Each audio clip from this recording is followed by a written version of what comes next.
네, 황규영 작가와 함께합니다. 어서 오세요. 예, 안녕하세요. 네, 오늘 어떤 이슈인가요? 제이비는 대학 다닐 때 학내에 문제가 있으면 막 적극적으로 항의하고 좀 그런 편이셨어요? 극비사항입니다. 공소시효가 다 지났을 것 같은데. 과거는 묻지 마세요. 네.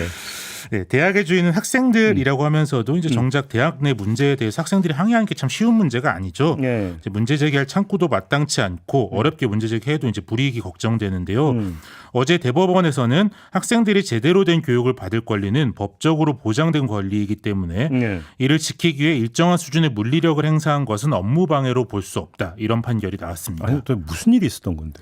이제 한때 비리사학의 대명사였고 지금은 긴 투쟁 끝에 대학 민주화의 상징이 됐죠. 강원도 원주 상지대학교에서 있었던 일인데요. 상지대. 예. 예, 사학비리의 중심 인물인 김문기 전 총장은 1994년 부정입학과 관련한 금품수수 등으로 구속되면서 해임이 됐었습니다. 예. 그런데 이명박 정권 때 구성된 사학분쟁조정위원회가 옛 비리재단 쪽 인사의 복귀를 허용하면서 2014년 본인은 총장으로 복귀하고 아들은 이사장으로 선임되는 일이 있었는데요. 예. 그때부터 이제 상지대 총학생회와 교수협회가 적극적으로 총장 해임 운동에 나서면서 이번 사건이 좀 일어나게 됐습니다. 그럼 해임 운동 했다고 지금 그 형사 고소를 한 거였어요? 자, 고소된 건 총학생회장이었던 윤명식 씨와 총학생회 간부였던 전종환 씨인데요.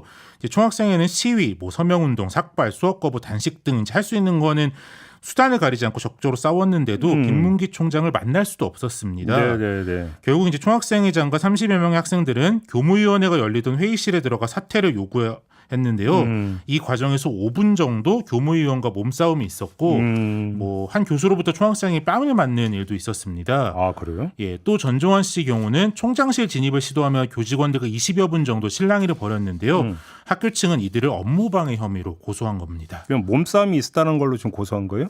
이게 그쵸. 뭐 점거 농성하거나 이런 게 아니고? 그렇죠. 이제 그걸로 이제 고소뿐만 아니라 무기정학 징계까지 당했는데요. 네.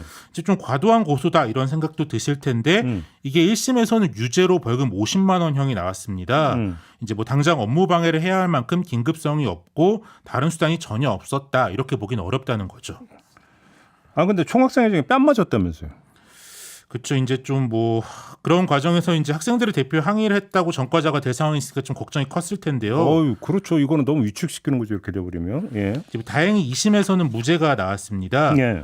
2심에서는 학생들의 행위가 교육권을 침해받지 않기 위해 공익적 목적을 위한 것이기 때문에 정당하고 총학생회가 수차례 공식적 절차로 면담을 요구했으나 묵살되어 다른 방법이 실질적으로 없었다 이런 점이 인정이 됐고요. 또 이제 과격하거나 폭력을 사용하지 않은 데다가 몇십 분 정도의 업무 방해로 학교가 과한 피해를 입었다고 보기는 어렵기 때문에 형법 20조의 정당행위에 해당해서 무죄다 이렇게 본 거고요. 아, 정당행위. 예, 어제 대법원도 이걸 인용했습니다. 정당방위 말고 또 이제 정당행위가 있는 겁네요. 네, 그렇죠. 이제 정당 행위는 이제 표면적으로 보면 범죄 구성 요건에 해당하긴 하는데 예. 법 질서 전체의 정신이나 또는 사회 통념이나 윤리에 비춰 용인될 수 있는 행위를 말하는데요. 근데 이제 이게 법의 정신이 뭐고 사회 통념이 뭐냐 이게 조금 애매한 경우가 있을 수 있는데요. 그래서 이제 법원의 판단이 좀 중요합니다. 이번 대법원 판결에서는 대학에서의 학생들의 정상적인 교육을 받을 권리가 그렇게 중요하다는 점을 좀 강조했다고 볼 수 있고요. 또 이제 대학 총학생회가 실질적으로 학생들을 대표해 총장을 만나 의견을 전달할 수 있는 자격과 의무가 있는 기관이다. 이런 점도 인정했다고 볼 수 있습니다. 아무튼 무죄 판결은 났지만 여기까지 몇 년 걸렸다고요? 14년에 있었던 일이니까 9년 걸립니다. 와, 오래 걸렸네. 그동안은 마음고생은. 그렇죠. 이제 학생들과 교수들의 투쟁으로 상지대는 2017년에 결국 정상화가 됐는데요. 네. 이제 투쟁에 앞장섰던 학생들은 그 뒤로도 6년이나 더 청년 시절을 송사로 이제 보내야 했던 겁니다.